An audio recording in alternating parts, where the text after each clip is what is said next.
bonjour Perrette de la Cambre, dites-nous ce qui vous amène chez nous aux éditions L'Harmattan. Le tout grand plaisir de vous présenter L'Enfer du décor, mon premier roman édité à L'Harmattan, dans la collection Rue des Écoles. L'aboutissement de longues heures passionnantes, de plaisir et de découverte à la rencontre de mes personnages et de leurs aventures. Quel genre de roman est L'Enfer du décor? Certains le qualifient de thriller psychologique. Je préfère quant à moi le désigner comme un roman noir sur fond de suspense. Pourquoi noir? Noir pour la noirceur et la perversité de ces personnages qui se mêlent et s'entremêlent volontairement pour semer le doute, le flou. Le même flou que celui qui se créera dans l'esprit d'Alice, mon héroïne, cette nuit-là. Et cette sombre nuit où tout commence par le hurlement lugubre de ses chiens. Racontez-nous un peu.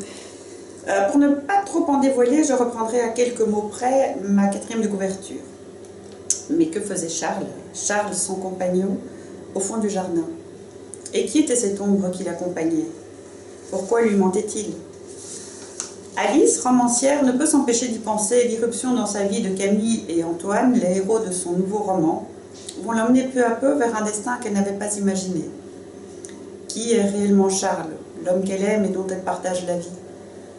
De toute naissance à inquiétude latente, l'angoisse monte doucement, lancinante, tant dans sa vie que dans son roman, son propre destin se confondant confusément avec celui de son héroïne.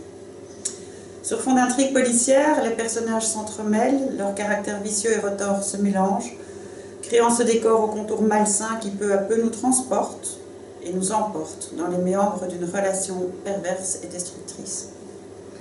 Pourquoi cette illustration sur votre couverture? Eh bien, la couverture de mon livre reflète à mes yeux parfaitement bien la dualité des personnages que j'ai créés. Tel Janus, le dieu romain, ils ont deux visages.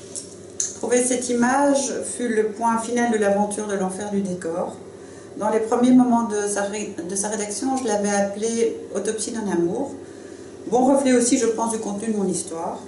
Mais le titre « L'enfer du décor » m'est apparu soudain comme une évidence et s'est révélé pour moi parfaitement adéquat. Comment donnez-vous vie à vos personnages? Ont-ils une réelle existence? Non, aucun n'est réellement une personne, mais presque tous sont inspirés, le résultat de l'emprunt d'un ou plusieurs traits de caractère mélangés, mixés, d'amis ou connaissances côtoyées ou croisées. Mais à aucun moment je n'ai voulu décrire le comportement de quelqu'un en particulier. Tout est inventé, fictif, le fruit de mon imagination. Et même Alice la romancière? Alice me ressemble dans sa façon d'écrire, mais les similitudes s'arrêtent là. Et le décor en lui-même?